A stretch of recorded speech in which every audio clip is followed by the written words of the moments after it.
Oh, I can't hear you. Oh, I can hear you now. Hold on. Let me put on my headset.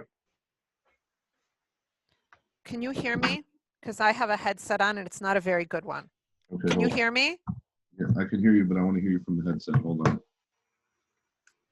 Can you hear me now? Oh, wait. I can hear you.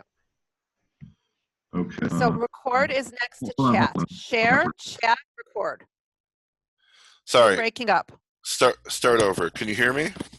I can. Record is next to the right of chat. Yeah, I'm recording.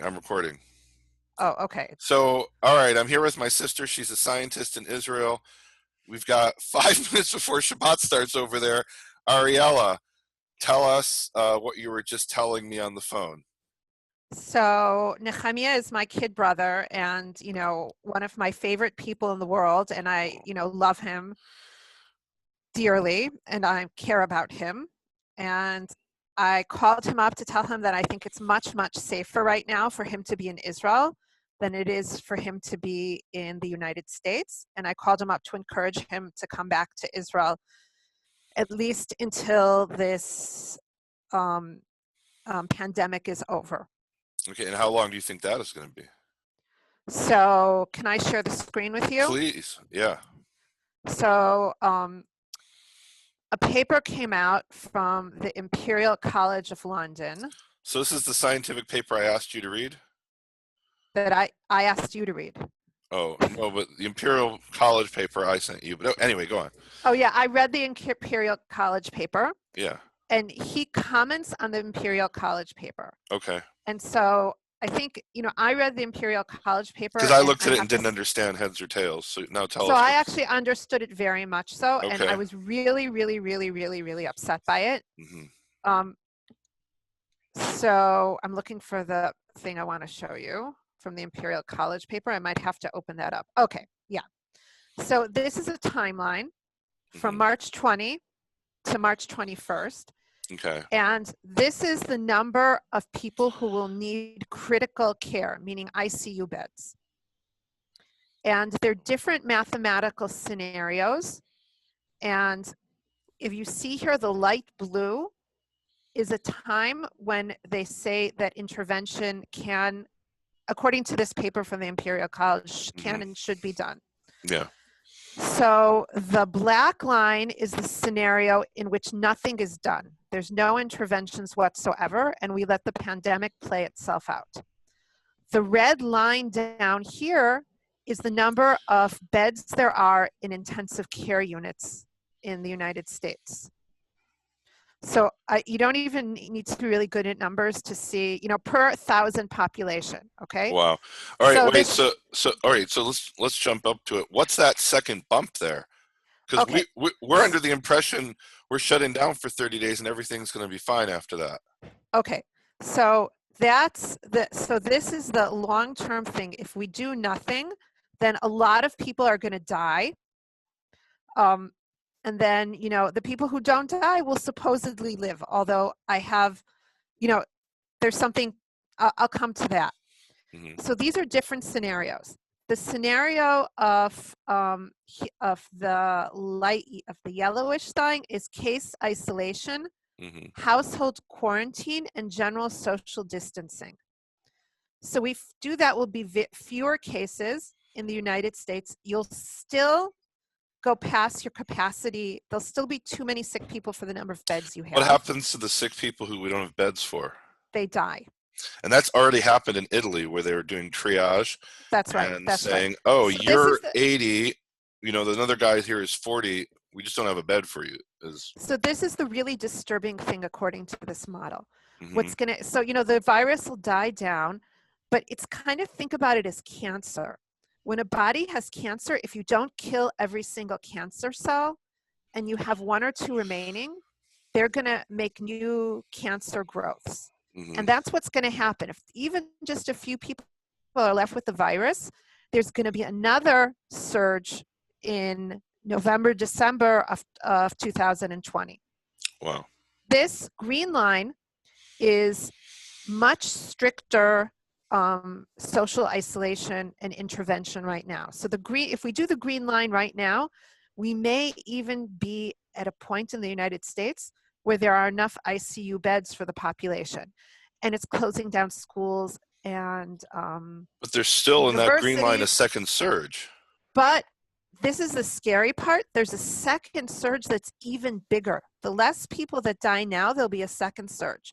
So there's several possibilities. One possibility is that, you know, there'll be another lockdown Mhm. in October of 2020. Okay. But Wow.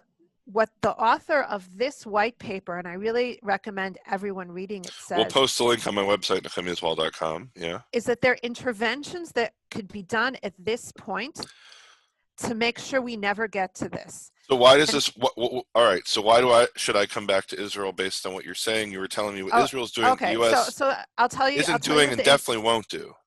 so the intervention that could be done and has already been done successfully in Singapore and Taiwan is doing monitoring of the population using cell phones and other electronic monitoring devices. And that way we can, when somebody shows up with corona, we know exactly who that person was in contact with in the past 2 weeks Wow. and can put those people into quarantine.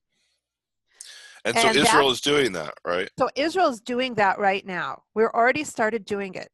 And according to the author of this paper here, so the Imperial College London paper did not take that into their model. They did not take electronic monitoring into their model. On the other hand, other people who have done the modeling say that if we do the electronic monitoring, we may never get to the second hump here. Wow. We may not get to the second hump. So Okay, this, and now, wow. yeah, and so which is why I want my baby brother to come to Israel, because I'm really worried about him, and I want him to be here. I want him to be in Israel where we're not likely to have that second hump. So you don't mean to come to Israel for 2 weeks. You mean to come to Israel for the next year, stay there, because the U.S. is not going to put in place the steps necessary to prevent that second hump.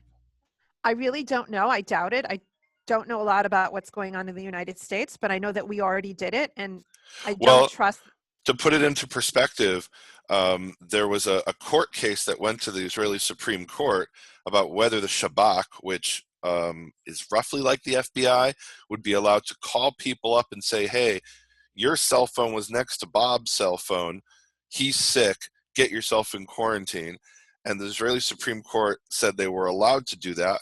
They said up till now the police aren't allowed to physically enforce it, but they can call them up. The U.S. is never going to allow that. And so that's what countries that have kept the, you know, there are several countries that have kept the number of coronavirus cases very low, and the population is completely free to walk around, and that's the strategy that they do. What you're a scientist, from what you read of the paper of this Imperial College, what's the numbers we're looking at globally if nothing's done of deaths? They didn't talk about global numbers. They talked about deaths in the United States and in U.S. and in London. And if I recall, it's not in front of me, it was something like the do nothing model was something like 500,000, if not 2. I don't remember if it was 2 million. Maybe it was 2 million without intervention. The number I heard is 2 million, but I don't know if that's realistic or not. So 2 million. I think it's very, very realistic. And the bigger in the U.S., 2 million. Yeah, and the problem is that there's just not enough ICU beds. My country, where I live, Israel, is putting all its efforts now into making more ICU beds. Wow. We're all under lockdown now. We're almost not allowed to leave our houses at all.